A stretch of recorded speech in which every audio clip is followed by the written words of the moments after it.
Brian Cunningham, welcome to Lucid Commons. See, Can you please tell us who is Brian Cunningham?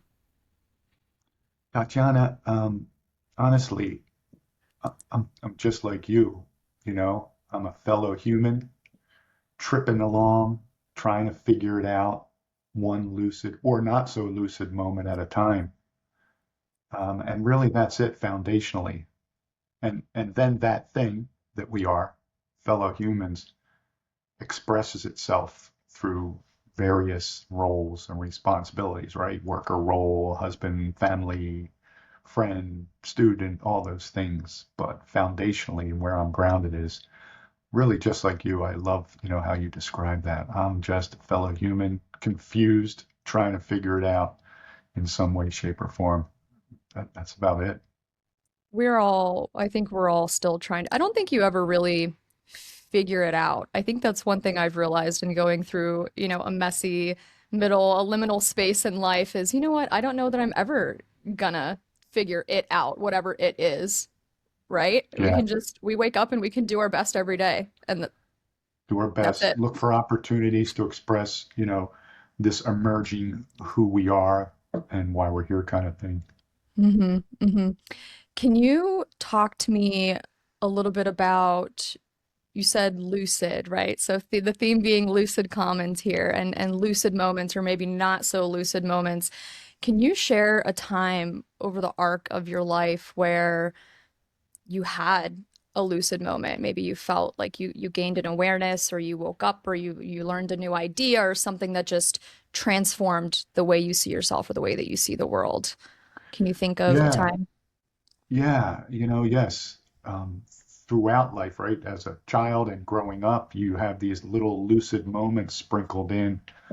And I, for whatever reason, was constantly looking to understand what was, really going on.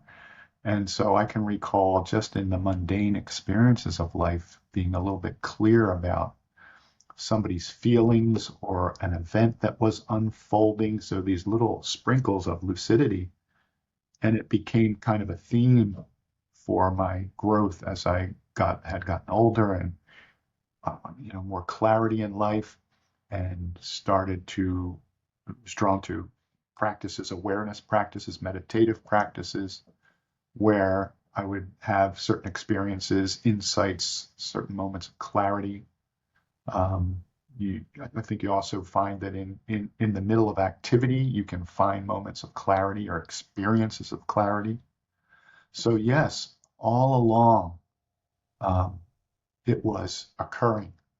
And I think once I started to see that and experience that, I started to attempt to elicit those experiences, more purposefully during all moments of waking reality. We had a discussion in the past about this concept of lucid reality that I think is really in alignment with what you're doing and why you're doing it. This was the term that came up for me. I had some experiences, it's kind of well known. I think most people have had experiences in a lucid dream. The dream state is an interesting state to be in, right? Things are going on and you're not sure and you don't have much control. It just kind of goes where it goes. And sometimes, for whatever reason, you'll have an experience of a lucid dream where you wake up in the dream and you're in that moment clear about what's going on and that you're dreaming. And all of a sudden, the thought comes to you that, wow, now I can more purposely move through this experience. And you're not really at the mercy of the dream, whatever it is. And you can start to take a little more control of your life.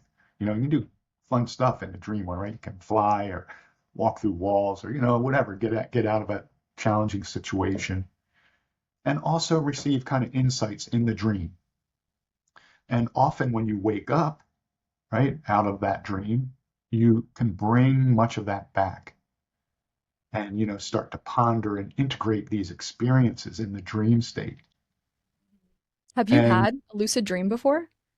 oh, yes, many times. And Really? it's quite Oh, common. Yeah, yeah, I've never had one. Okay, can you just describe for anyone who doesn't know what a lucid dream is? yeah. Tell us what a lucid dream is and what that experience is like. The experience is you're dreaming. And so when you're dreaming, you think it's just like, daily normal waking reality, right? There's no real difference in your mind, even if it's a scary dream and monsters or, whatever it is, or just a dream about daily life or workplace. And you're going along and, things are happening to you, but all of a sudden you have a realization. It could be tripped by something in the dream, or it could just happen. And all of a sudden you realize, hey, I'm dreaming. It might be because something a little different appears in the dream. I don't wear that, or I don't have that, or, that's not where I live, you know. And all of a sudden you realize that you're dreaming. And that realization wakes you up in the dream. And you are confronted with this opportunity to explore this dream reality in a way that you couldn't before. The dream was happening to you, and now you're a part of the co-creation of it.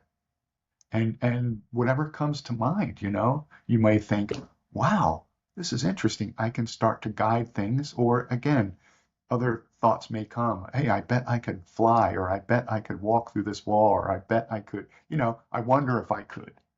And you just start to do things. And it's this exhilarating experience. And Wow. then, it'll come to an end at some point, and often you'll wake up at that point and go, wow, that was cool. That was fun. But beyond just the fun of it, it's that experience of waking up in the dreamscape, in the dream reality, and being able to act more on purpose, right? I'm hesitant to use the word controller. We're not controlling dream, but we can act on purpose, and we can get ourselves out of. Sometimes it'll happen with a scary dream. We can wind that situation up more creatively. And so that's the experience of a lucid dream. And there's lots of books out there and videos on how to sort of maybe bring it about, or and sometimes it just happens, without even an understanding of this stuff. So lucid dream. Well, to bring that into reality, started to have these thoughts about, well, what does lucid reality look like, feel like? Because you, I, many people have had experiences along the way where in the midst of the chaos of life, or in moments of calm, we will have these flashes of insight or experiences of deeper knowing of who we are and why we're here, and what's going on deeper levels. We understand the question behind the question someone may be posing to us, or the meaning behind the meaning somebody's attempting to articulate. So this concept of lucid reality started to play with. What does it look like to wake up in more in our waking reality, right? And it's not kind of a binary thing, asleep or awake. There are degrees of awakening. There's degrees of everything along the continuum of life. So the analogy to the lucid dream is lucid reality, where we're waking up a little more and a little more and a little more to who we are, why we're here in the moment, so that just like in the lucid dream, we can start to act more on purpose, break free of our programming, or the programming that surrounds us, or in the dream state, the dream programming. This is what's going on. So we wake up to our ability to act and co-create with life in the moment, in the moment. And so if it's chaos at work or family or strife, we can step out of that programming and into a more creative response to life, a more loving, kind, purposeful response to life. And that, as it bends the dream in a lucid dream, it starts to kind of bend reality to a bit. We don't control it. We're not here to fix or change it. We're here to co-create with it. And so reality at times will then kind of lean in the direction that we're beginning to co-create with it. And new possibilities can occur as a Mm. result. So waking reality is analogous to the waking dream, or lucid reality. I So love that's, I wow. Yeah, that no, that is the perfect analogy. Thank you for walking us through that. And I'm gonna dwell on programming for a second here, right? Because Sure. this makes me think of, so I did get to the second agreement. So I'm reading the four Hmm. agreements, right? But by Don Miguel Ruiz. I remember the last time we talked, I told you I was stuck on one because I just needed to integrate that agreement. But one thing I remember from that first chapter is he talks about this domestication Yes. that we all go through, or this programming where we grow up and we internalize. We are sponges, right? We internalize everything, every opinion, every judgment, every expectation from others and of ourselves. And I'm wondering if you have ever experienced a moment where you felt you weren't living on purpose and maybe you were living a life according to a program or a set of rules or expectations that just didn't feel like you, that didn't feel authentic, and you gained a new sense of awareness and began acting with purpose. Can you think of a time when you actually went through that process and what that felt like and what that looked like, and who Brian was before that and how Brian was different after that? I definitely can. My whole upbringing I spent in that place, a at the effect of the programming that I was brought up in. Not all bad, of course, right? There's many things that help us operate in life, and help us understand, our surrounding social institutions, social constructs, all these things. But that's the history of my upbringing, probably the upbringing of everyone. And but it was punctuated by this deeper knowing that something wasn't right here. I'm not seeing the whole picture here. Something didn't feel right. So I grew up and, did what I was doing and had fun and played, but there was this background of concern and worry and anxiety around something's not right here. This is not who I am. This is not, what was being reflected to me. That wasn't who I was. That wasn't what I was feeling and seeing. And later at some point, it's like that gradual then growth of awareness until all of a sudden it starts to hit you that, hey, as an adult, um, I can be more at cause in my life. I started to get more clear about who I was and why I was here. So it was a gradual experience for me, but I've spent my whole upbringing, into 20s in that state of dealing with managing what was being reflected to me and just thinking, man, that's not it. That's not why I'm here. That's not how I'm seeing things. And but it takes a while for some. It took me, in my mind, way too long to sort of figure that part out. That I am also a human being here, expressing who I am and why I'm here, not completely at the effect of the predominant perspective in life. Um, and then coming to terms with that so that I could live and operate and act in the world in a way that both allows me to express that, but does not unnecessarily offend others or call them out for what I perceive are, their errors in perspective. That's Mm. often part of the trajectory. Somebody wakes up, to use that term, and now they need to go about letting everyone else know in some way how they are right and the other people are wrong and they don't understand, but I do. And life becomes that little battle for some period of time. And the sooner we can skip past that phase and just into settling into a deeper understanding of we're all on the same journey, we're all doing our best. And to whatever degree I have begun to move beyond my programming, everyone else is on the same journey. No better, no worse. But still, it's freeing to a degree, allowing you to be who you are in relationship, to express who you are in the workplace, to express who you are as a student, as a friend, in all these areas. I acknowledge and honor everybody's experience and the programming that exists out there. We see what its purpose is to bring maybe some sense of safety and security in an otherwise chaotic world, right? Um, but it exists to provide some stability and some sense of normality. But that's just there's more to it. So that was in general the experience going along. I'm thinking about what you said in terms of when you gain perspective, sometimes it does come with this air of, oh, well, I can see clearly now. I'm right. I must be right, right? And everyone else is wrong.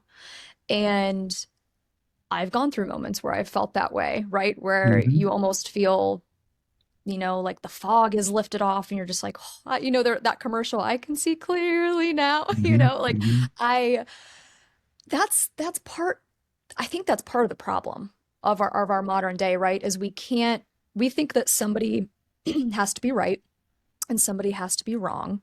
And it's tough work to go through the experience of gaining awareness and gaining clarity and perspective and beginning to live a life in accordance with that perspective. Because once you see things, you can't unsee them.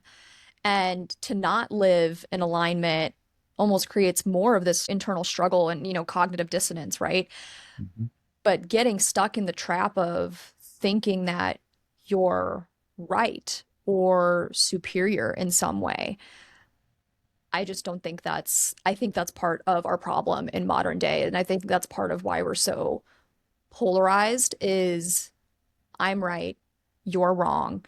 And we can't just respect that we can see things differently. That different does not necessarily mean wrong. So I don't know how we solve that macro problem in society, whether we're thinking about, political beliefs or ideology or religious beliefs, but respecting and honoring each other's different experiences and different perspectives on life and not placing either or above or below, right? But on this level, we're all just like you said, we're all just going through the same experience here. We're all Mm-hmm. just trying to get through this life and be here and do our best and be here for each other. And it makes me think of the second agreement because I did get to that in the four agreements. Don't take anything personally. Can you say more about that agreement? Have you ever experienced a time where you were taking something personally, or maybe a lucid moment where you learned how to not take something personally or not to make assumptions about someone else? Definitely, and then let's segue into the kind of the larger part of the concept you propose. And that second agreement is a big one, a fun one to play with. Don't take anything personally. And after that, as you know, Don Miguel Ruiz says, because nothing others say or do has anything to do with you, right? We've all been told don't take things personally. Sticks and stones can break your bones, names will never, we brought up with that. But no one else, for me, added that clarity of the second part that Don Miguel Ruiz so beautifully does. Because nothing others say or do has anything to do with you. It's a projection of their own dream, he adds. And when you kind of can get a hold of that, oh, now I know why I don't have to take things personally. Because I used to think everything everybody did what had something to do with me, me, me, me. And it doesn't. So as part of this growth process, you can potentially come to the place where that's just not a nice sentence in a book. It really means what Don Miguel Ruiz intends it to mean, the truth. Nothing others say or do has anything to do with you. It's a projection of their own dream. We're all dreaming, in his language, and many, wisdom cultures see these things the same way. There's no really difference between the dream state and the waking state. They're all versions of a dream that we're dreaming into reality. So, yes, my whole upbringing, all the programming, I was taking everything personal. And still, at times today, right? We feel it. The programming never, maybe never really completely leaves us, or in certain moments, catch myself, and then I get to then sit in that through, practice of lucid reality or contemplation or inquiry or, whatever other practices and go, oh, that's right.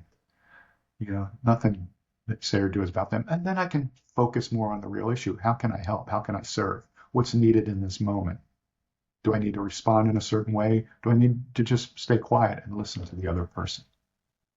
So, yes, often, the whole time, I took it personally until I got sick enough of my own drama to do something about it. I couldn't stand my own drama any longer. That was the impetus to this. And I'd like to, if we could, segue. You really kind of discussed that question, the context you put it in. You were referring to kind of the status quo of life, this need to be right, and its impact on current culture, all industries, politics, everything. And I was hoping to be able to speak to that a little bit. It's a good Absolutely. segue from the beginning of this discussion, which was about lucid reality, right? And uh, expanding awareness so that we're able to see more clearly and utilize the levers of our awareness, attention, focus, and intent, right? These levers of our individuated awareness. And as we apply this to life, these things, this inherent, part of us, more purposefully, the world begins to open up for us, to us, in whatever way, that we are operating in life. And so when I applied that to the workplace itself, to the path of leadership began to open itself up to me after reading, hundreds and hundreds of books on leadership and personal growth and awareness practices and self-growth and trying all these things and having some success. Right? I still was not able to integrate the reality that was presenting itself every day. I would try certain things from a book or from a video or from a course I took, and they would work sorta, kinda, in some cases, but not always. And I was having trouble integrating the hundreds and hundreds of books and theories and processes into a coherent way of serving, no matter what was coming up in the moment. And so applying awareness to the field of leadership itself. We're not talking about leaders here. This is where we also get stuck. Well, this leader is a jerk, and this leader is nice, and we like this one, and we don't like that one.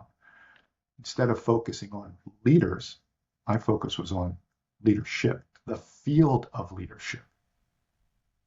And what became clear to me is, it's not a common understanding in leadership circles, but there is no separation between our service as a leader and our service in life. Who we are as a leader, who we are as a human. It's all the same. And clearly, one of the universal principles of life, first one that I like to play with is it all starts and ends with our awareness or our awareness quotient. We chat a lot about. And as we apply our awareness quotient we could define as the field of applied awareness, the understanding of the levers of our awareness functionally, our attention, focus, and intent, how to apply them in the moment, and then manage the insights that come, and then to apply them to life and test them and refine them over and over and over. This is kind of part and parcel of who we are. And most of us do it kind of accidentally through life. When we understand this and do it on purpose and apply it to, whatever it is we are drawn to in life, things get a little more clear. Insights come. We move along this path of mastery in whatever field we're interested in. So if we apply that to the field of leadership itself, which encompasses all of our workplaces, politics, industry, education, all these things, right? This broad view of leadership. What we see is the second universal principle of life, which is all life unfolds along a natural developmental progression. We can see this everywhere. Little acorn grows into an oak tree, right? Little tadpoles grow, and change and transform into frogs, caterpillars to butterflies. Human development, right? You were a nurse, you have child, right? We see human development unfold for us. Education system starts kindergarten, first grade, second grade, all the way up. Every sport, every activity follows a developmental progression. You do little league, work on little fundamentals. Each year you grow, grow, grow, and some people make it to really extremely high levels of mastery, Olympic sports, pro sports, all these things. Chess playing, checkers, art, music. It all follows a developmental progression. Everything except for leadership. So of these hundreds and hundreds and hundreds of books and thousands of articles, there's all these disparate aspects. I read the book. I go, wow, this is great. I love it. But how does it fit in? That's what we're left with in our leadership journey. How do we integrate all this disparate information? And there are no real sources that detail the natural developmental progression. That's the exercise that I applied myself to. And the model that emerged from the real work of this has delineated, has illuminated these sort of states and stages of our growth as a human and how they express themselves in leadership. So that's the long preamble to now get to that. Why are we in this place of need to be right? If we look at, right, we're not talking about a specific leader, we're talking about the field of leadership, the developmental progression, which mirrors our development as a human.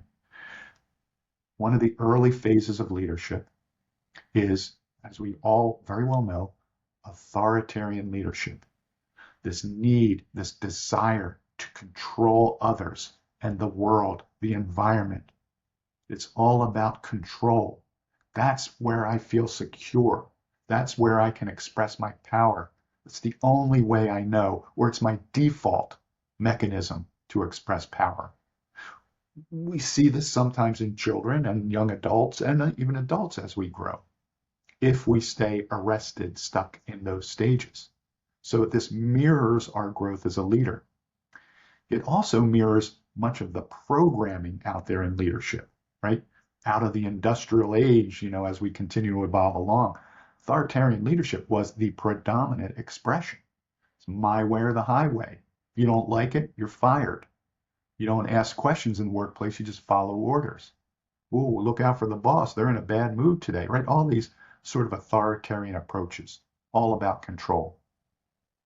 Yet in this evolution, all of our growth, interestingly, much of it is influenced by the changes in our environment. I want to make this other link. As our environment becomes more complex, our response to that environment needs to change over time. Or as a species, like many species have, you go extinct, right? So as the environment changes, we must change. And if we don't, our actions create more friction, upset, drama, trauma, all these things. So where potentially authoritarian leadership worked at a certain level of complexity, it worked. It worked for usually those that were leaders, not as well for everyone else, but it doesn't work as well in this expanding complexity. And yet there are still, of course, many authoritarian leaders about and many expressions of it.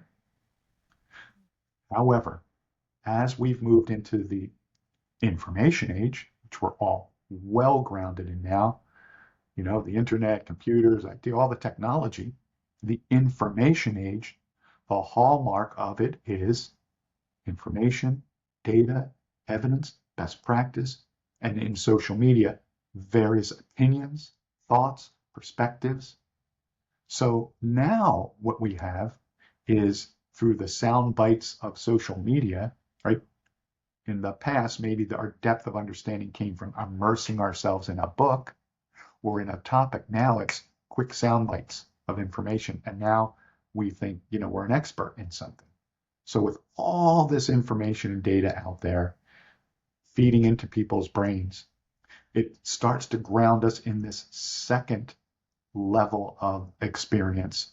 And as a leader, we might call that evidence-based leadership. Our reliance on the latest data, information, best practice, opinion, theories, right? The problem with that is it does certainly contribute to our growth as a leader. Previously, as an authoritarian leader, all decisions were based on my opinion, my experience as a leader. Now, as an evidence-based leader, I get to look at the various opinions of many other people. But the trap there is that who knows what's the truth? What's reality? Now reality has, many, many, many versions of it.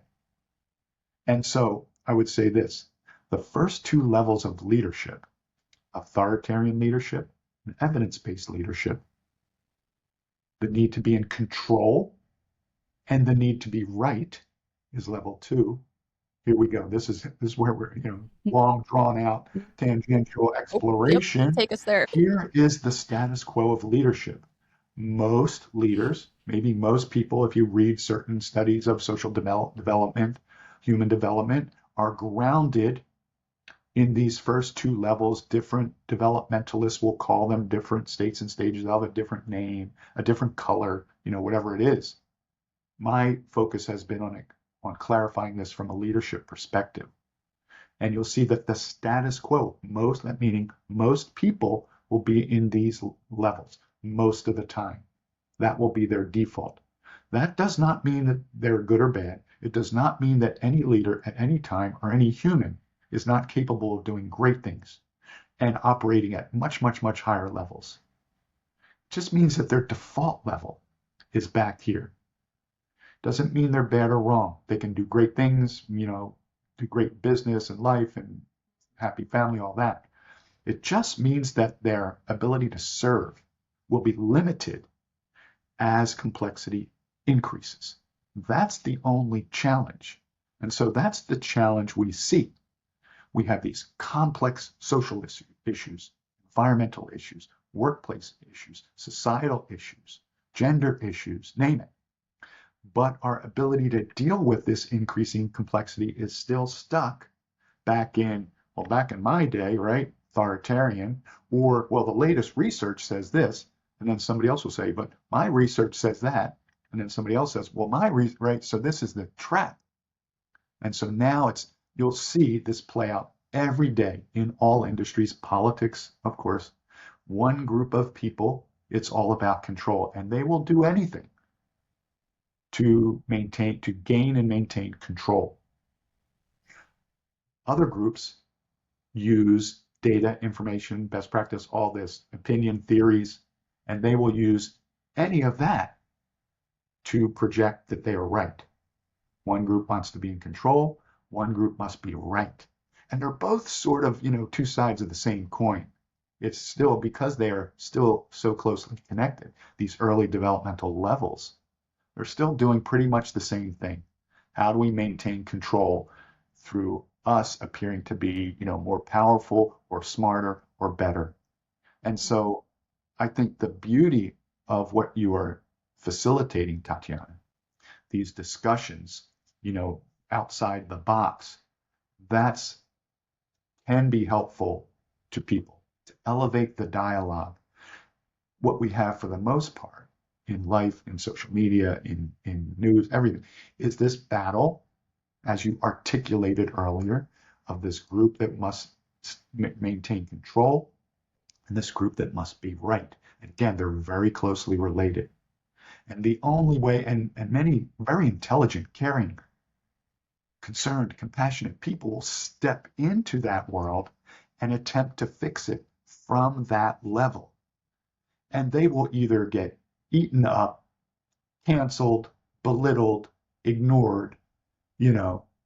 It's like that Einstein quote, right? You can't fix the issue from the same level of consciousness that created it. Mm-hmm. So if we are committed to moving beyond that, we need to elevate our dialogue. We need to see this. We need to, and in order to do that, we got to see it.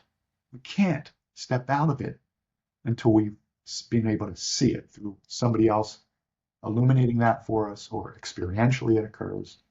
So, you know, and at that point, I want to make that point, and I'll just stop for a second. That's the crux of the issue. It's not enough to say, okay, here's the status quo and here's level one, level two, or whatever model you put this in context. It's not enough. We all know everything. We got smartphones, we know everything. Everybody's a genius. But intelligence, or IQ, is not the same as awareness, or our AQ. So our AQ is the foundational element of both our IQ and our EQ, for that matter, our emotional quotient, and also our intuition. It's what informs these so that we can utilize our intelligence, our emotional intelligence, our intuition in ways that are more creative in our increasing complexity. So it is not enough to know something.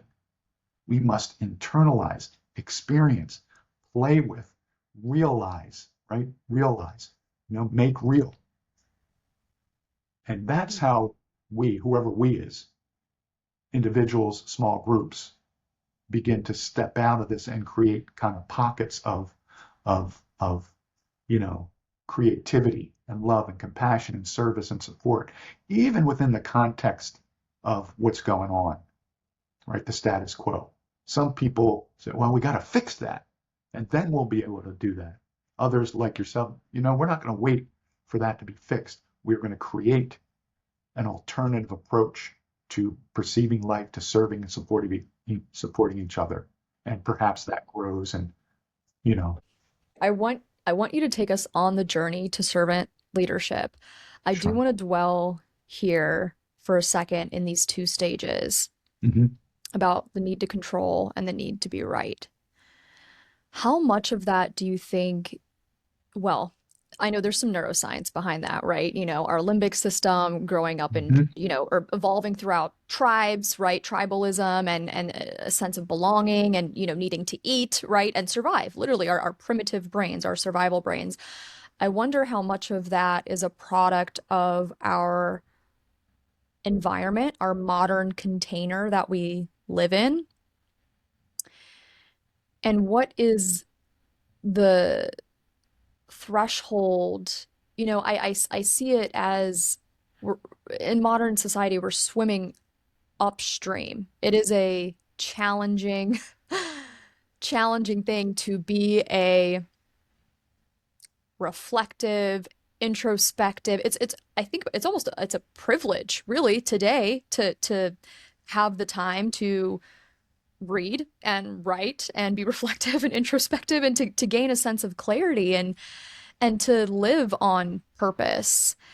And I wonder if you have thoughts on our modern existence and the container that most people live in and why it is, and in your research, you literally wrote the book on this, right? So in your research, so why is it that most people exist within this level one or level two, needing to control and needing to be right? And what does it take So, to evolve? Can you yeah, expound on that? Yeah. I've spent a lot of time with that question, and I do not, of course, have the answer. It's so complex when you look at all the variables involved. But the thoughts that come to me as I, have contemplated that over time is that right back to the universal principle, all life unfolds along a natural developmental progression. Now, life is big, long, and there are, even maybe without getting into kind of, perspectives on the ultimate truth of reality and our lifetimes as a human being or a unit of awareness, even if we look at just one lifetime, what we bring into this lifetime, you have a child, right? And you can already see, I imagine, that there's the container, right? Life that is adding some programming to it, and you're very thoughtful, purposeful, intentional about that container. But this kid comes in with, loaded with some stuff already, so we could argue about where that stuff comes from. But truth is, you came in with your sort of core intent, about who you are and why you're here, and so does your daughter and me and everybody else. And so this nature nurture kind of thing comes into play in the context of this long arc of our development. And again, we could say it's one lifetime or many lifetimes, or that the influences are traced through our genetics and somehow express themselves through it. We could look at it from a scientific perspective. We can look at it from any perspective. The reality is there are influences prior to us being born.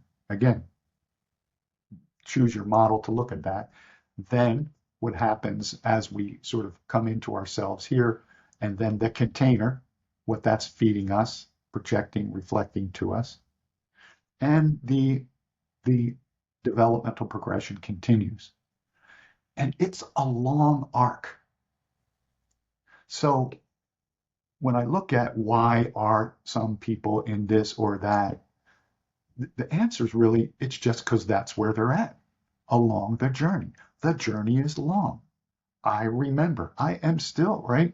I still deal with authoritarian programming, authoritarian experiences, being an authoritarian in subtle or gross ways. We've all done this stuff. That's the interesting part about development. You don't grow out of a certain level of development. You grow on top of it, right? It's still incorporated in you. We're not better than anybody.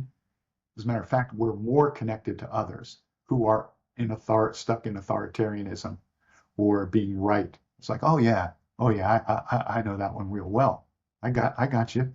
I got you, brother. I got you, sister. Yes, we're all the same. So it's not a real question that I'm attempting to figure out beyond the fact that it's a long arc of development.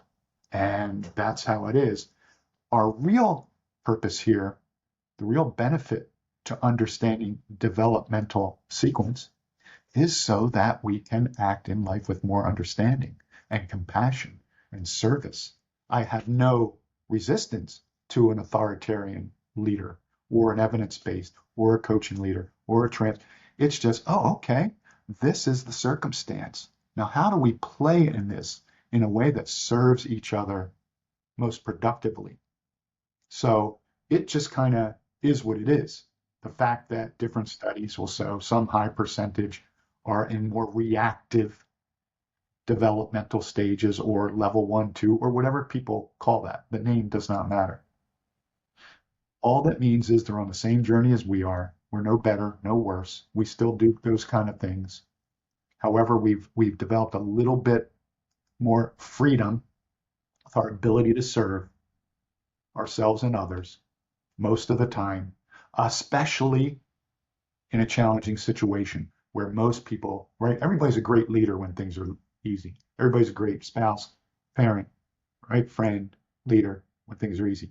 When they get challenging, that's when we see what kind of friend, spouse, this, that leader you are. And that's where people will default. An authoritarian leader is whistling a happy tune. You confront them, you question them, and you watch where they'll go. They'll go often right to domination. Who are you to tell me? You don't know what you're talking about. You don't know what I've done. I'm the boss here. It's my way or all these things. And evidence-based leaders will then try to actively convince you of their data, their information, their perspective, their observations, and prove to you, right, quite aggressively at times. No, you don't understand, Tatiana. It's this. This is what's reality. And until we can step beyond that, we will then get caught in their game, right? There's a weight to it.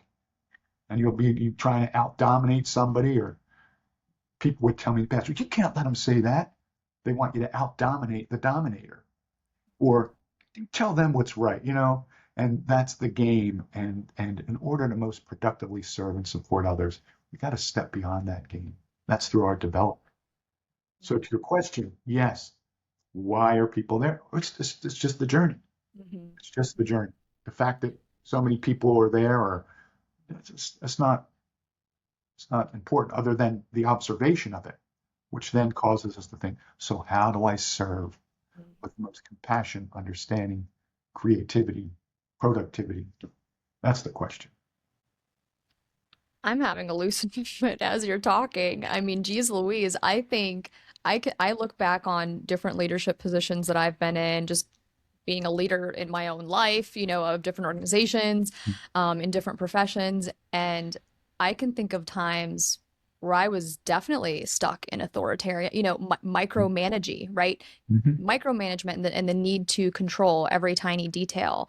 And I think I've evolved to the baseline of evidence-based, and I might be stuck there oscillating between servant leadership and evidence-based. But I think in law school, we learn evidence-based, right? We learn to live in this place where you are literally citing to evidence, right? And arguing your position and your logic and trying to be persuasive and make your point and win.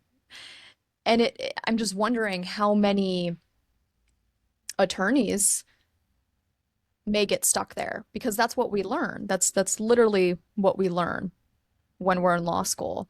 And I don't know. I'm gonna spend some time thinking about that. But as you were talking about that, I just could think of all the times that I've had, leadership opportunities and moments where I know that I was defaulting to my primitive brain and the need Mm-hmm. to control or the need to be right. Can you share? You've had quite the leadership come up, right? So we talked and you started your career as a transporter in a hospital and you ended up being the CEO of a health system. And you were in various leadership roles throughout your career. Can you think of a time where you might have found yourself in a control-based, right, authoritarian or evidence-based, the need to be right, levels of leadership and how you broke through those and how you kind of gained awareness and clarity and became a better leader, how you evolved. Definitely can. And to your point, right, you added such an important point to the previous dialogue, right? In law school or in med school or in nursing school or in vocational school, or all of this level one, level two status quo leadership is reinforced for us. You got to be right, right? As a lawyer, you got to be right. As a healthcare leader, right, you got to be right. As a doctor, you got to be right. You got to be in control. You got to control what everybody does, how they do it. So our our our our workplaces, life itself is reflecting that back. So to your question, earlier question, why ours? Why? Because that's how life is run. That's what's reflected. That's the predominant program. So there should be no surprise that that's where most people are grounded. It's comfortable, it's normal, most people are there. So yeah, yeah. So to your second question, right? A time where I was stuck in a thought, yeah, once again, my whole life, my whole upbringing, my whole response to the world, that's all I knew. Those two, right? When I was younger, it was about control. And when I was working, and if I felt I was being wronged, I would try to do something, you know, something sly or to try to get around or beyond something. That's all I had. It's the only tools I had. How to deal with somebody who's dominating you, out dominate them or trick them in some way. I was not creative enough yet. And then later, as my awareness expanded and as we've moved into information age and reality starts to reflect more about there, oh, there's all this information. Then I tried to get real smart. Oh, well, see, you don't understand, right? And you try to then make your case and do what you want to do based on information you have. You don't understand authoritarian leadership, which of course you know where that goes. They'll just further what you don't understand. I'm the boss and you're the worker, and this is what you do. Or in certain relationships will work that way, right? You will be soon educated about who's in charge here. So then working in that be right place, right? And yes, I try to get really smart. And what you do in workplace and in leadership, you try to become an industry expert, whatever it is, nursing, attorney, right? Engineer, try to be smarter than the other person, more innovative. And that's reflected in society. That's reflected in the workplace. And again, you can have some level of success. And it's a bit better, a bit more productive than just dominating everybody my way or the highway. But it is still limiting in its ability to produce results and its ability to allow you to realize the larger, deeper parts of who you are and why you're here. And until you come to that conclusion, experientially, intellectually, emotionally, whatever it is, you're fine there. And you're doing your thing and you're trying to be smarter. And sometimes you win and you go, yay me. Sometimes you lose and then you go like, you know what, they were bad or wrong, or we got to make them bad in some way. Not until our awareness continues to grow beyond that, where we say, wait a minute, there's more going on here. There's a deeper perspective that's accessible to us. And once we start to play in that world, and that was part of the work that I applied myself to, mapping this out experientially so that we can see the map and the steps and recommendations on what to do to create the experiences for ourselves and others so that we can functionally in real time move into these expanded states of awareness and work from there, as opposed to being dragged into a battle of domination with an authoritarian leader or into a battle of logic or wits with an extremely intelligent, evidence-based leader, these just circuitous, never-ending dialogues of who's right until everybody runs out of gas and just defaults in apathy. They don't lead us to our deeper purpose in life. Yeah. So yeah. You know what's so interesting about expanding your awareness? I actually realized the opposite was happening to me in law school. Is the more that I learned and the more that I knew and the more that I reflected, the more I realized I didn't know, that there was so much that I didn't know. But then I wanted to know that, right? Oh, well, let me reflect on that. And it's just this kind of loop and this cycle. And you almost, I don't know, I almost have become immune. And it's funny because I think of myself as, an undergrad being the know-it-all and one, raising my hand and but now I look at it and I'm like, oh, I think there's a time where you evolve into a learn it all. You learn that you don't know it all, but you want to learn and reflect and keep going on this journey. Again, realizing that you don't know it all. And that's beautiful. Getting to be wrong or getting to experience something new and different is exciting. But I think, just talking about the cultural container, failing or being wrong feels threatening, like you said, threatening and unsafe. How how do leaders evolve beyond what's the threshold, right? So where are people evolving from authoritarian to evidence-based? What level of leadership do they break through into after evidence-based? So through this progression that can happen based on somebody's own internal intent, right? I'm here to learn and grow, and they're constantly seeking, new sources of information, even though they have a core set of programming. They're seeking new information, new knowledge, looking. Wow, I saw Tatiana do it another way, and boy, the impact was different. So it can be internal seeking. It can happen as a result of external circumstances. You know what, Brian, if you continue to yell at people, they're all going to leave and we won't have employees here and we're going to fire you for that, right? It can come from outside. Somebody gives me a learning opportunity around my way of being and doing in the world. So we can learn many different ways. You can maybe come across a podcast or a book or a mentor or a coach that can support you in these ways. There's many ways to move along the progression, but I wanted to be clear. It can happen as a result of your internal intent or the circumstances you find you in.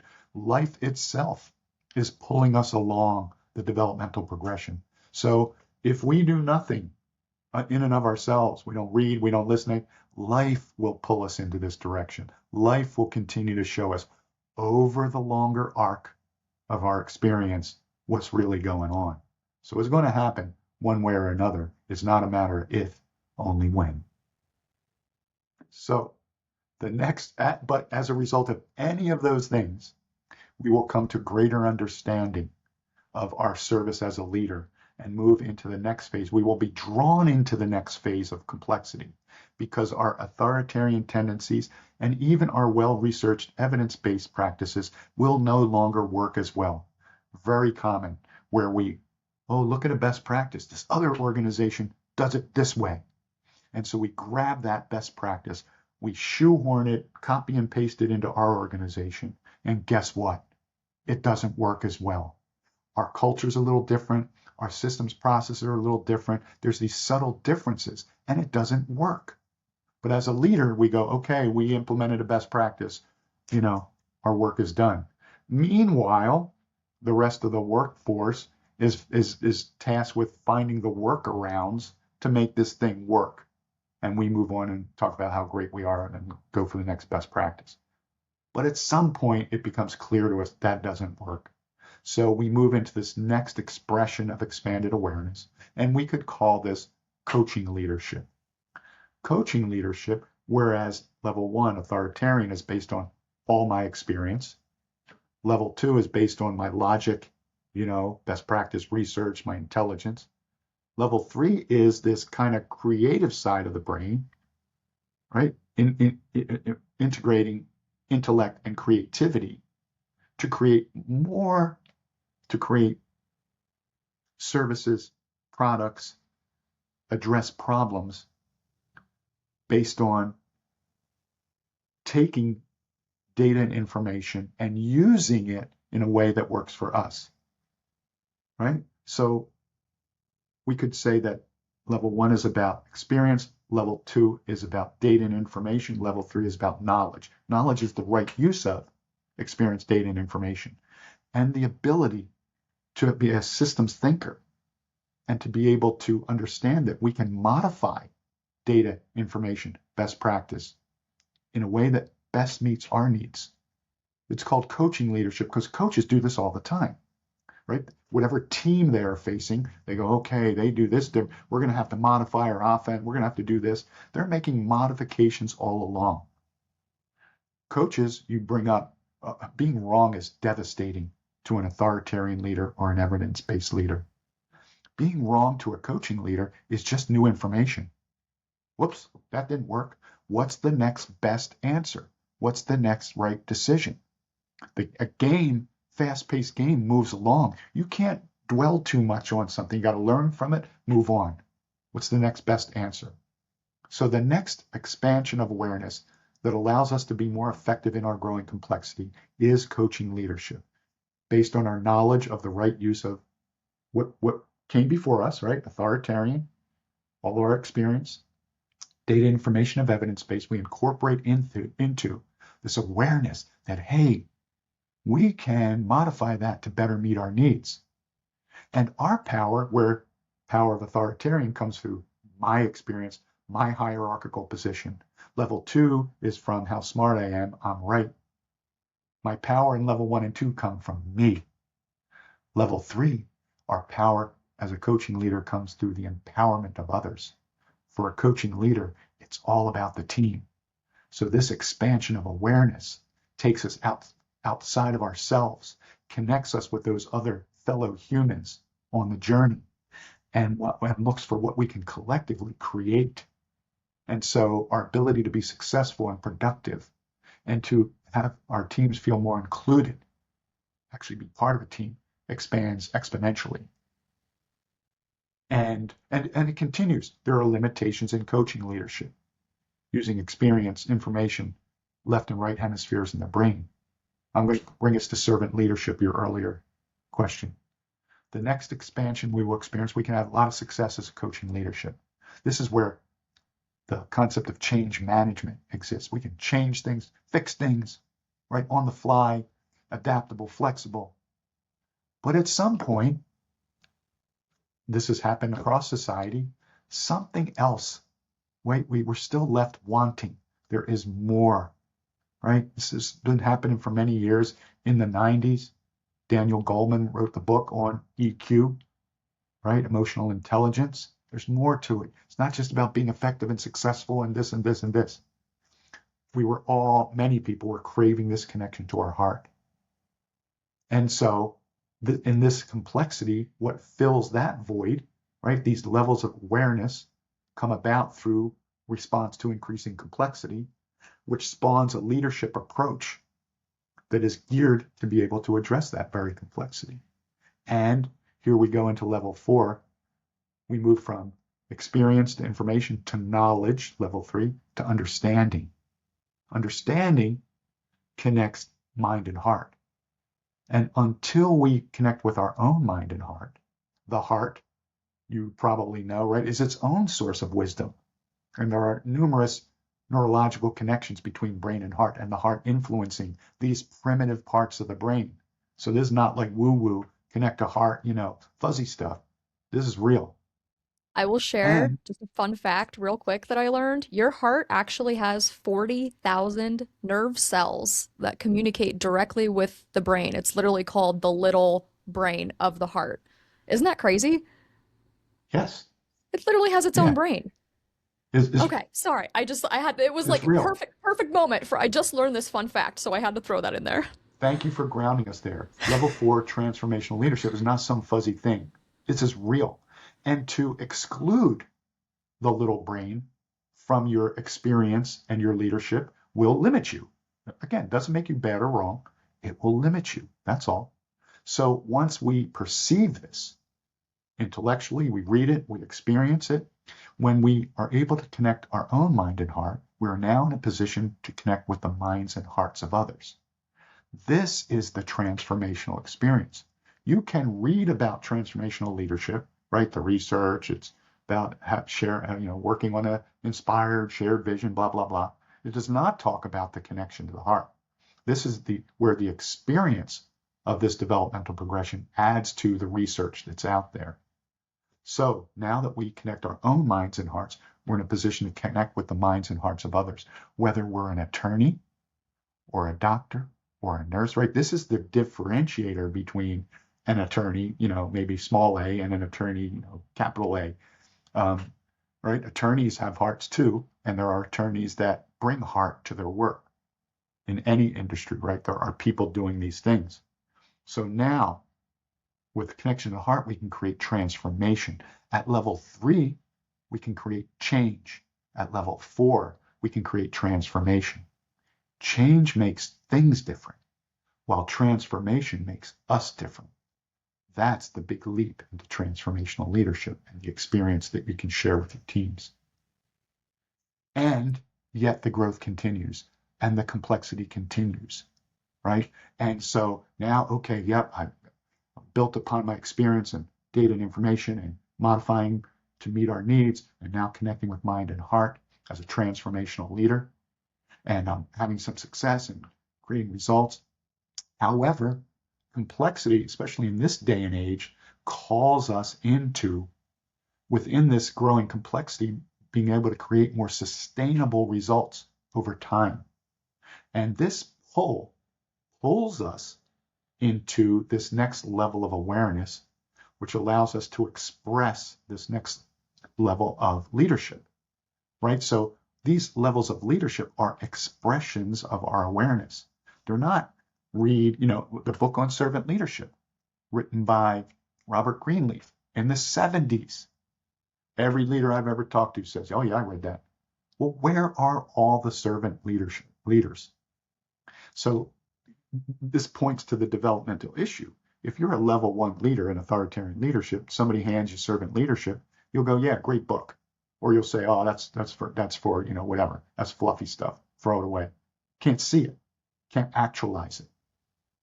It's only through this developmental progression that we then, at some point, whether we're an artist, a musician, a carpenter, a sculptor, you start to perceive these next levels of impact, of creativity. And so if we go from level 1, right, experience, to level 2, data and information, to level 3, knowledge, right use of all this, level 4, understanding, connection of heart, the next level moves us into wisdom, from experience to data information to knowledge, to understanding, to wisdom. This is our development as a human. This is us maturing. That's where wisdom comes from. It stands upon the shoulders of our experience, all the data and information we collected as a result of that, the knowledge of right use of that, the understanding this connection moves us into greater sense of wisdom, which we could say is the ability to, it's really our clarity of vision along this longer time frame, the ability to use these first four levels of leadership to create more sustainable results over time. And again, the expression of that level 5 leadership is servant leadership. This is servant leadership, where the desire to serve first, right? That's the classic definition of servant leadership, the desire to serve first. Well, yeah, great. But, where did it come from? How do I get there? How do I help others? And it's the same way we would help others to improve their level of mastery with anything else. Music, chess, checkers, basketball, whatever, carpentry. There's a developmental progression. And if you do not understand that, your ability to help others move along this progression, which is a responsibility of leaders, right, to support, serve other leaders, will be limited. I'll just say, well, just read this book or just do what I do. That doesn't work for most people.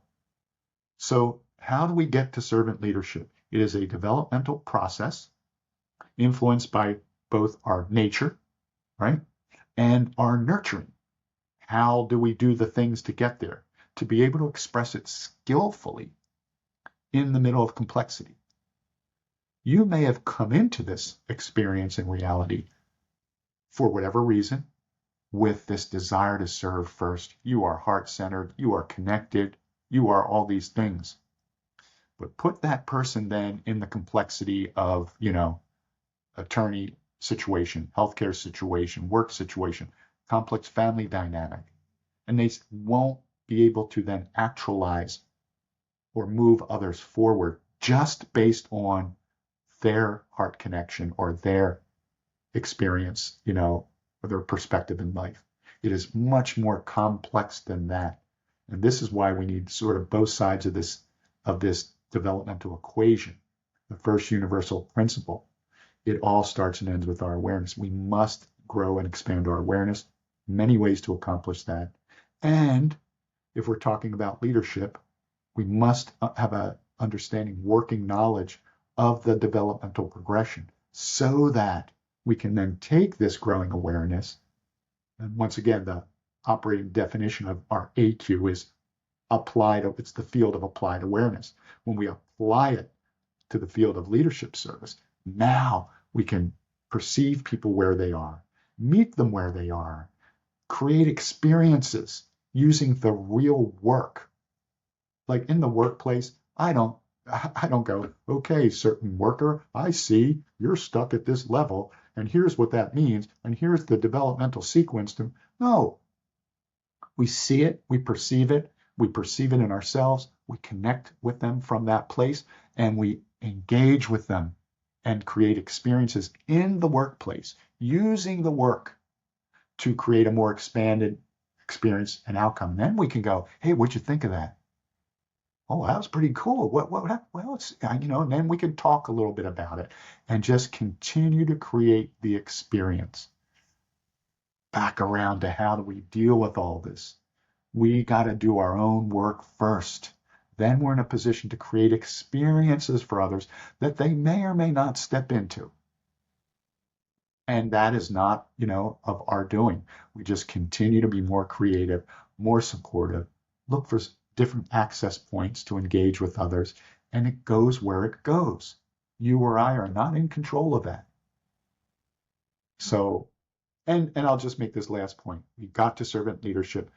And that's what most people understand. Transformational servant leadership. They're the highest expressions of leadership. And that's what I thought as I was moving through this. But in this exploration, another level appeared very clearly to me. And then after that, and so far, I've mapped out 10 experiential levels of leadership, culminating at the level 10, this concept of unified leadership, right? Once again, our experience as a human ultimately culminates in this, if we're fortunate, this experience of oneness with all that is. We're all connected. There is no separation. And so it's the experience of that now applied functionally to leadership in a way that doesn't scare people, frighten them, look, right? Because if you go into leadership and, well, look at me, I'm levitating because I'm a level 10, whatever. Well, guess what? So how do we integrate this growth and awareness in a way that is still connected with others and supportive of their movement? That was That's the best explanation of leadership I've ever heard. I got your book. It's never been explained to me in this way. And my understanding, just in talking with you, there's no book out there that has explained leadership as articulately as you have. I thought servant leadership was as high as we could get because it sounds pretty doggone good. It Can is. you? It is. It's pretty good. You can do Can you? incredible things at those levels. Yeah. Can you give an example? Is unified leadership, is that utopia? Is that us all holding hands and singing Kumbaya? Can you give a Mm, practical, a refreshingly practical example of unified leadership? that would be nice if we all held hands and sang Kumbaya, but it's not. Back to one of your main points of your podcast, it's messy. Leadership is messy. It's complex. These levels of leadership do not guarantee anything. They do not guarantee success. They do not guarantee outcomes. There are so many competing influences in a given scenario. So even at someone who's grounded in unified leadership, right? Grounded in their oneness as a human with others, that does not mean the organization will be successful or this or that. It doesn't guarantee the outcome. The only thing it guarantees is your grounding as a human being, no matter what's going on. And that grounding at that level can have gross and subtle impacts on the scene, on people's experiences in the moment that may impact them in a way that sort of wakes them up a little bit, creates a lucid moment for them, or maybe at worst just plants a seed that maybe later on they might think, you know, there's maybe a different way. So it doesn't guarantee anything. But your question, are you asking for a practical sort of experience or result from being grounded there? So I do not, let's make a caveat, I do not claim to be a level 10 or level anything leader. I'm on the journey, I'm on the path, attempting to ground myself in these areas. But because I'm aware of them and I work with them a lot, I can sometimes access these when they're needed most. And I won't give you the kind of the gory details of this, but I was a leader in an organization, the CEO of an organization, that there was a significant challenge that occurred. This was years ago, 10-ish years ago. And as a result of that, in my role, I needed to go out to the community and talk to various community groups and address this issue. And what occurred in these meetings was, whether it was, with the Chamber of Commerce or the Rotary, whoever it was, all these groups, different groups, clubs, constituencies of the community, was that I would show up and people would start screaming at me and accusing me of all kind of things. And you did this, and you did this, and you're this, and you're that, and just screaming at me. That was the meeting. And I would stand there in that. And my experience was there was another person with me, just kind of supporting the process. And I realized there was an impact based on this person's comments after the meeting. Because going into it, I was already, this issue had happened. I was already kind of managing it and contemplating it. And it was such a significant issue that it moved me into deeper presence and deeper connection because there was no way to really deal with it from an authoritarian or an evidence-based or a coaching or transformational or certain, the only thing that came to me was there's nothing I can do. There's nothing I could say. All that came to me was to just surrender to it. And it moved me into this space of connection, oneness, clarity, understanding, all this. And so I would stand there and just get screamed at for however long it take, 15, 20, half hour. And I would just was like an open vessel for that. I didn't contain it. It went through me. All that I was sending back was understanding and love. I understand. That's all I would say at the end. I completely understand. I completely understand. And they would say, what did you? And I would say, I completely understand. But I was saying it. I wasn't speaking those words. I was speaking from the field. These were words coming from the field, right? The field of consciousness, the field of leadership, the field of connection, the field of oneness. So that's what came out. And it didn't diffuse it. It didn't make it better. It didn't make people less mad. But my experience was I was not pulled into the angst, the anger, frustration, the upset, the fear, any number of things that would have normally impacted a person, me. Like I was just as surprised. I was like, hey, what's going on here? And afterwards, the person I was with said, what the heck was that? I was like, what do you mean? That was crazy, right? And they said, no, no, no. What were you doing? I was like, what do you mean? I wasn't doing anything. I was just standing there. They're like, yeah, but there was something going on. I was like, yeah, yes, there was. And I Wow. didn't articulate it at the time. And at the time, I had not clarified this mapping as well yet. But it's an experience, and I've had a number like that. But so to summarize that, in really extreme chaos, when you're being accused of horrific things that, of course, I had no part of, didn't do, didn't happen, all that. But the public opinion was this is what happened. That's what, Tatiana, an attorney had said. Some attorney had, laid out as a issue. And so everybody believed it, or many people believed it, just like many people believe whatever else people put out these days. So I had the experience of standing in that with my community, the people we served, like the day before, the people I see at the market, at the co-op, at this and that, or all of a sudden, accusing me, wanting bad things to happen to me and my family. And so to just stand in it, to stand in it. So that was an experience. What did it do? Looking, Don't know. yeah, looking back on it, okay, so you don't know what it did. I'll opine that, and I've learned this from being a nurse, sometimes people just want to be heard. They don't want you to say anything back. They don't want you to fight them. They don't want you to placate them. They don't want some speech that somebody wrote for you, right? They don't want a press release. They just want to be there and to say their piece and to feel heard and to feel understood.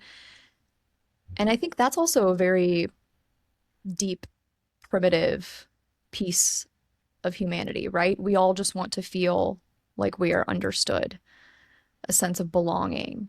So I wonder if that's the magic of what happened there and just showing up the way that you did and just being a vessel for that. I agree with you. I think that's a keen insight.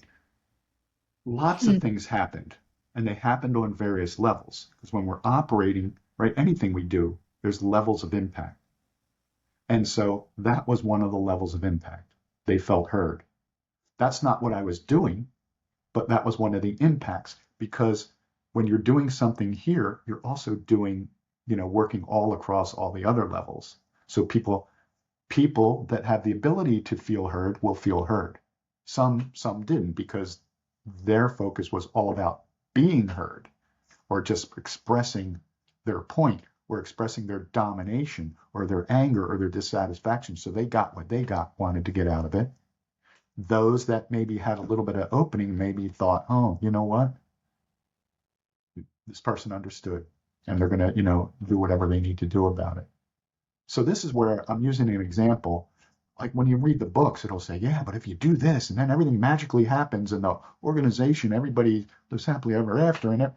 Well, that's not been my experience. My experience is the messy one, where things are happening. Yes, things are moving forward, 2 steps forward, 1 step back, but it's much messier than that, has been my experience. And then, therefore, all we can do is do our best in the moment. And that best comes from this combination of our exercises in expanding our AQ and our work along the developmental progression, just like anybody else would do in their sport or craft or hobby or music. It's those two things. It doesn't happen, accidentally. Let's dwell on exercises for a minute because I'd love to hear how you and how someone, a listener, how to actually practice awareness, right? This is a skill that you put in the reps, right? Just like you'd go to the gym, right? We have to put in the reps. So how have you practiced expanding your awareness through different seasons of life? Mhm. And so it starts with this inclination, right? This desire to do these things. And then there's books and study and then practice. And as you know, some of the practices are more passive in nature, at least looking from the outside, meditation, many, many years of meditation practice, and was fortunate to have, a number of insightful experiences as a result of that. But ultimately, that's not enough, right? It has to, translate into reality. I've met many people in life, in the workplace, who say, "Oh yeah, I meditate, and I'm a this, and I went to this yoga retreat, and I do this, and I do that. I'm real spiritual." And then something happens in the workplace, and things go sideways pretty quick. And then my question is, well, what happened? You were just telling me about, the ashram or the spiritual experience or this. Well, what happened? What happened? Where'd it go? Doesn't seem to translate as well into that container of the workplace. Easy to be spiritual at the ashram for the week-long trip, up in the mountains or wherever. Can you do it when it's hitting the fan? So there are more passive practices, meditation, there's all kinds, yoga, tai chi, all kind of getting more active, martial arts. Any practice can become your practice of awareness when you understand the levers of it. This was the understanding of our awareness quotient. How does it work? What are the levers? And they are our attention, right? How we, like a movie camera, how we frame the scene of our awareness, right? We can't pay attention to everything within our awareness, right? We wouldn't be able to act. So our attention frames it. This room, this podcast, this workplace, this sport, puts a frame around it so we can act.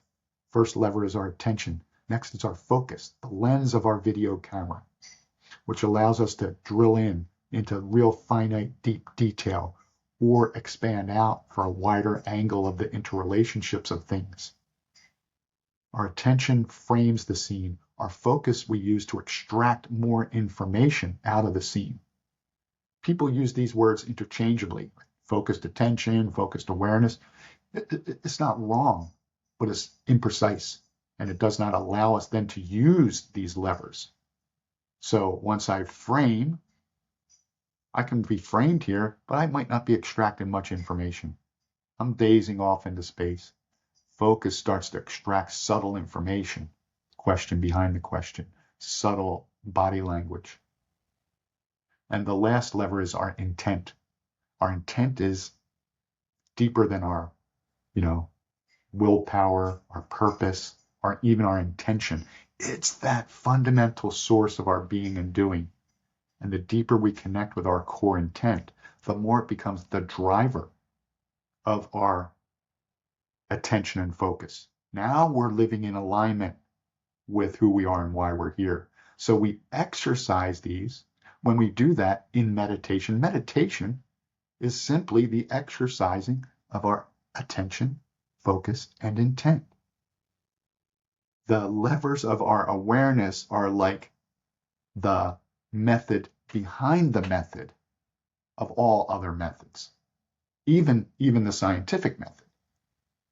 right? So it is about purposeful observation, gleaning insights, applying the insights, course correcting based on the outcome of the insights, right? This is the awareness quotient.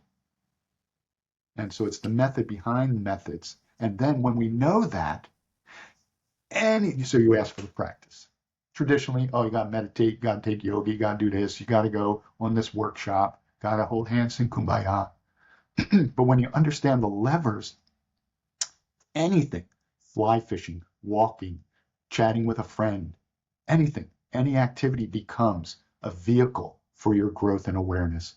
And once again, when we apply that to leadership, that too opens up for us, just like any other activity. So asking about a practice, I go back to the method behind the method and apply it to anything you're drawn to becomes your practice. Some people say, I can't meditate, I can't do this. Well, what do you like to do? Oh, I like to go fly fishing. Great. Let's talk about fly fishing. Let's talk about attention, focus, intent applied to fly fishing. You know what it looks like then? You know what fly fishing looks like then? Hmm. Did you see that movie? A river runs through it. I have Oh my not. God. Brad Pitt, there's this scene, I can't explain it to you. He's out in the middle of a river in Montana or something, and he's just going with the flow of life. And his expression of fly fishing is this work of art. Life becomes a work of art. That's the practice. Know the levers. I love the idea that you can be meditative in a way that's so personal to you, right? Whether it's fly fishing or biking or running or, right? It doesn't have to be this spiritual practice of, yoga, right? Or meditation in the sense that colloquially we understand meditation, right? Um, you can find, you can access that state of awareness in so many different things. I wish more people knew that, right? I just wish colloquially we didn't get stuck in thinking that, oh, well, to meditate, you have to sit down on a yoga mat, right? And Mhm. hum or chant or meditate. What are your Brushing your thoughts? teeth. Brushing your teeth Right. can be a sublime Yeah, experience. absolutely. Absolutely. If you are Yes. present, yes. Yes. I'm wondering if you have thoughts on how to overcome, right? Because knowledge is not the same thing as integration, right? It's the difference between knowing and applying and iterating, right? Knowing and integrating. I find that challenging. I think it's very challenging in the information age and especially in the age of AI, where AI has all the information, right? And Hmm. sometimes we mistaken the information for knowledge. I'm wondering what your thoughts are on what technology and maybe tools like AI, if they're not used to strengthen awareness or strengthen cognition, can technology erode our awareness? I know our attention is fragmented, right? Because we're hopping between, social media and different tabs, whether mental or literal, and life is so busy and we're just inundated with information. The work of attention, focus, intention is so challenging in the age of AI. And I think perhaps for younger generations, Gen Z, Alpha, who grew up with with these technologies, right? The AI natives. Do you have thoughts on AI and awareness very broadly, right? We don't have to do a deep dive, but what should young people, what should anyone be doing when they engage with tools that can erode or detract from an awareness practice? It's a great question. I have not the answer to the question, but I do have a comment. AI, I'm just, just starting to have a basic understanding of it and then project into that all the possibilities. And I think what's going to happen as a result of AI are all those possibilities. Great things are going to happen. Bad things are going to happen and everything in between, right? It's all a continuum. And people are going to engage with AI based on where they are developmentally, where they are experientially, just like we do with everything else. That's why great things are going to happen and not so great things are going to happen. You put a tool, certain tool in one hand, it becomes a weapon of destruction. You put that same tool in another hand and it becomes, something that moves humanity forward. So all of those things are going to happen. And, the honest reality about life is what's going to happen is going to happen based on where people are at. And through those experiences, they will eventually, you may not see it, I may not see it, not in my lifetime, but they will eventually learn from that. So, you could say, well, when you're working with AI, remember it's this or that, but you won't be able to if your perspective in that moment is more limited in who you are and why you're here. So it's going to go where it's going to go. And you're going to lose yourself to a degree. And you may, your attention will be dictated by this thing that leads you along. Well, that's nice. That's a great idea. What about this? And this thing that just captures your attention. That's what's happening right now with social media. It captures your attention. It pulls it over here. No, look what's happening. We are victims. They are doing this to us. It captures your attention and it limits your focus. No, that we're only looking at it at this level. So it captures attention and focus. AI is going to do the same thing. I've read many articles. Oh, it's going to revolutionize spirituality. It's going to do this. For some, it will. And for others, it's going to capture their attention and it's going to pull them down a road that they're going to have some significant learning experiences from. So it's going to do what it's going to do. And, it's the genie's out of the box. And you just got to hang on for this. Boy, this is where often our complexity is outrunning our developmental growth and awareness. We see this over our last 100 years or so, and this is a huge one. You dump social media and AI on a culture that has not yet integrated itself with who it is and why it's here. And all norms are being blown away. Even as you see some of these AI geniuses are saying, oh man, hang on, buckle up, right? Even the ones that are most clued in are given some pretty stark warnings. So the genie is out and the drive for profit or this or that or innovation is outpacing our growth as a species to be present to the potential impacts and guard against them. There are no more guardrails. So it's going where it goes. All we can do, is the work that we are doing and share with whoever is open to listening and collaborating and create these experiences for others that we can grow in some way, even within this complexity. We see these social constructs, these industries, they're doing what they're doing. And all we can do is maybe carve out some piece of love and growth and service within that. And perhaps it catches on, perhaps more people get involved, find it as a vehicle that helps them fulfill who they are and why they're here. And maybe it creates a movement, maybe somebody creates a movement, that'd be great. But all things are going to occur as a result. Yeah, I like the idea of thinking about AI. I think we're realizing AI is only as effective. It's a tool. Like you said, it's only as effective as the mind that guides it, right? The mind that wields it. So if I were, a young person like I'm working on building awareness, right? And trying to discipline my attention and focus because I Yeah. realized how fragmented it was.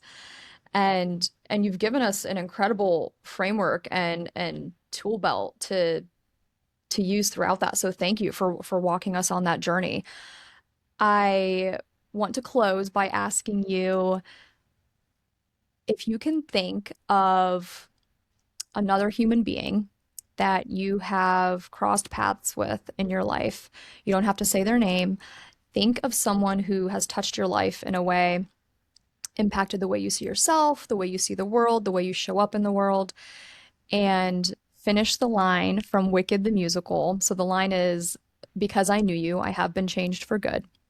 So if you can visualize that person and finish the line, because I knew you. Yes, and I'll name the person, and then I'll finish the line. And this person's name is David Dibble. And David Dibble, you brought up earlier, he was a master apprentice under Don Miguel Ruiz. That's how I came across his name in one of Don Miguel Ruiz's subsequent books, may have been The Mastery of Love. He mentions David Dibble has taken this work, the Four Agreements, into the workplace. And at the time, a small group of us were reading the Four Agreements at work and trying to do these things. That was kind of my next part of my journey. How do I integrate all these years of personal growth and spirituality? Doesn't seem to translate. I don't know how to translate it into the workplace. So I looked him up, called him up, and we started this relationship in early 2000s. To this day, we still chat. But David was a master apprentice under Don Miguel Ruiz and a systems expert. Studied, Buckminster Fuller, W. Edwards Deming. He was a CEO of his own company, and his approach was, how to unleash the human spirit in the workplace. And you needed two elements, and one was, again, how to connect with other humans, and how to become a systems expert to be able to re-engineer systems and processes and bring those two together. And so, as a result of that study, we actually he worked with our organization for over a year, and I got to apprentice under him for about a year and a half, and ongoing from there, and learn about deeper elements of the Four Agreements and how to apply it, and also systems theory and many other things. So this David Dibble is who I'll shout out to, and so the line is, because I met you, you helped me to be able to integrate who I am, to love, grow, and serve others, even in the complexity of the workplace, in a way that is supportive of others' growth and their journeys in the process. And that really was the launching point to help me dissolve the separation from work life and home life. There's no separation, there's only life. And that helped me to integrate all these things and to be able to serve every day in extreme complexity and challenge, and still move through the day with some level of ease and grace. So shout out to David Dibble. I'm gonna sit with and take this one with me. May we all unleash the human spirit in the workplace. I love that. Unleash the human spirit. That's beautiful. Thank you for that. Brian Cunningham, thank you for the gift of this conversation, and thank you for being here on Lucid Commons. What a pleasure, Tatiana. Thank you.